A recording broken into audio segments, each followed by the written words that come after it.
अस्सलाम वालेकुम दोस्तों, कैसे हैं आप सब? उम्मीद करता हूँ खैरियत से होंगे।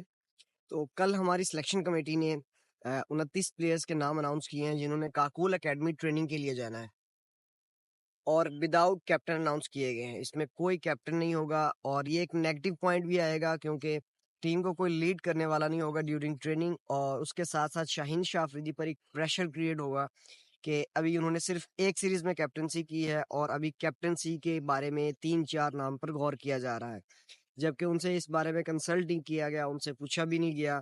और अब जो है ना, उनकी बैक पर कैप्टन चेंज करने के बारे में बात की जा रही है।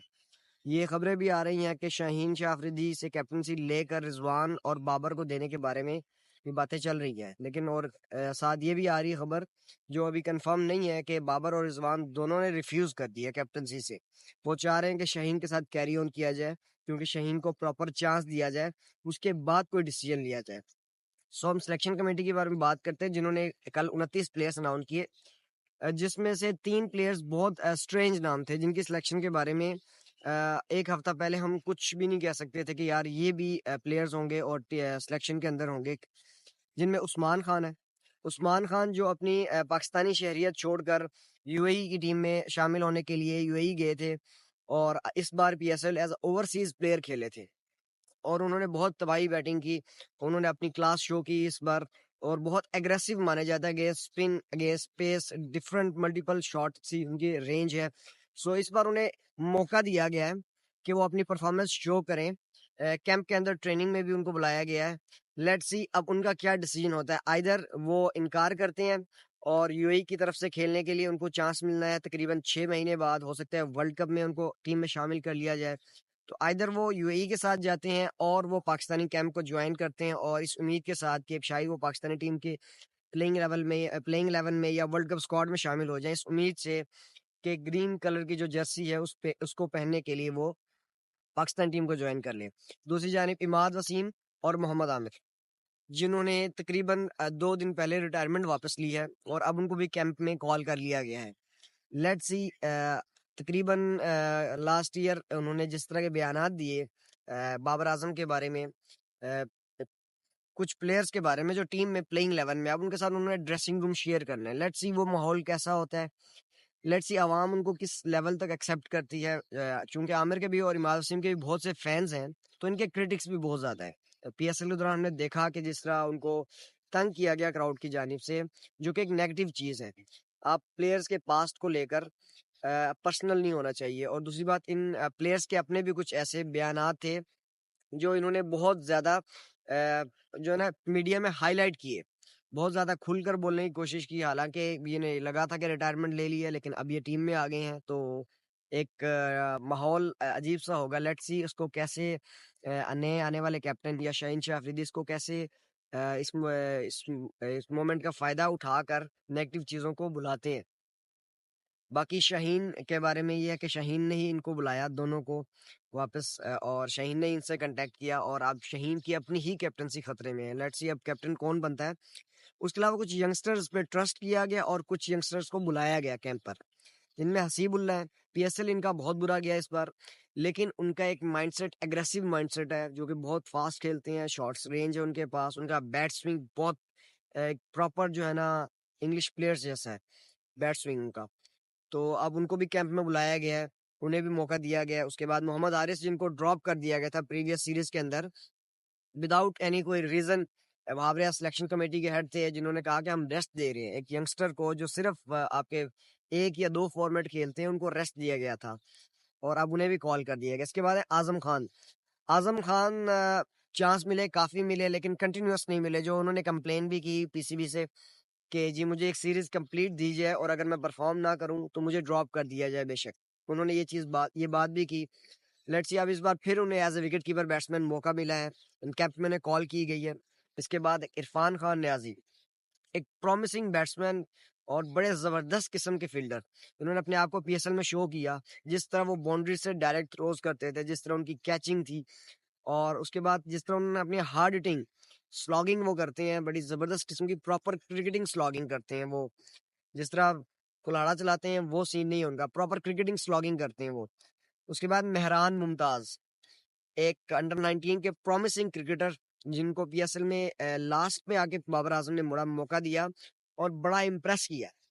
बाबर आजम ने अपने मेन बॉलर आरिफ याकूब, जिन्होंने 5 विकेटें ली थी, उनको ड्रॉप करके ऐसी पिच पर जहां लेफ्ट आर्म स्पिनर उन्हें चाहिए था, उन्होंने यूज किया। बहुत बड़ा रिस्क था कि आप एक स्पिनर जो सेट हो गया है, जो 5 विकेट जिसने आपको लेके दिए, एक ओवर में 4 आउट क्लिक करके दिए आपको, उसको ड्रॉप करके आप एक यंगस्टर को खिला रहे हैं। और यकीनन कोई वजह थी जिसकी वजह से बाबर आजम ने इन पर ट्रस्ट किया था और इन्होंने परफॉर्म भी करके दिखाया।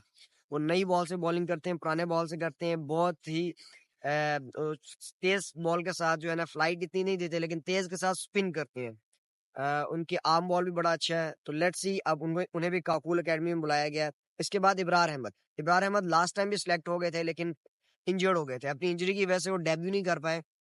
इस बार फिर उन्हें कॉल की गई है और उन्हें कैंप में बुलाया गया। 29 प्लेयर्स के स्क्वाड में वो शामिल हैं। और इसके बाद मोहम्मद अब्बास मोहम्मद अब्बास एक जबरदस्त किस्म के हाइट के फास्ट बॉलर हैं, जिनके पास बहुत सी वेरिएशंस हैं। Back of the hand slower ball करते हैं, ऑफ कटर करते हैं, लेग कटर करते हैं। पीएसएल में उन्होंने अपनी बहुत सी स्किल्स शो कराई हैं। उसके बाद वो स्लॉगिंग भी कर लेते हैं।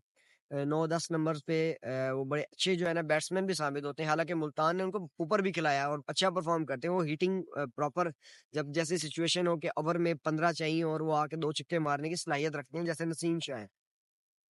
उसके बाद मोहम्मद अली बहुत इंप्रेसिव पीएसएल रहा, स्पेशली मुल्तान लीग के अंदर। मुल्तान के जो पार्ट था उसमें उन्होंने बहुत जबरदस्त बॉलिंग की, आउटस्टैंडिंग बॉलिंग थी। उसके बाद वो थोड़े से ऑफ कलर नजर आए, लेकिन लेट्स सी, उन्हें भी कॉल किया गया है। वो अपनी परफॉर्मेंस जो उन्होंने पीएसएल में साबित की थी, शो की थी, अब वो किस लेवल पर उसको इंटरनेशनल क्रिकेट में शो कर सकती हैं अभी नहीं पता कि वो वर्ल्ड कप स्क्वाड में या 15 मेंबर स्क्वाड में न्यूजीलैंड के खिलाफ सेलेक्ट होते हैं या नहीं होते हैं। लेकिन फिलहाल उन्हें काकुल एकेडमी में कॉल की गई है। इसके बाद 2 प्लेयर्स हैं जिनके बारे में, जिनके ऊपर टैग लग गया था कि आइदर ये टेस्ट क्रिकेटर्स हैं और मे बी ओडीआई क्रिकेट तक। टी20 के बारे में, इनके बारे में कभी किसी ने सोचा नहीं था, या टी20 के बारे में कहा जाता है ये टी20 मटेरियल ही नहीं है। उनमें थे सऊज और सलमान अली आगा।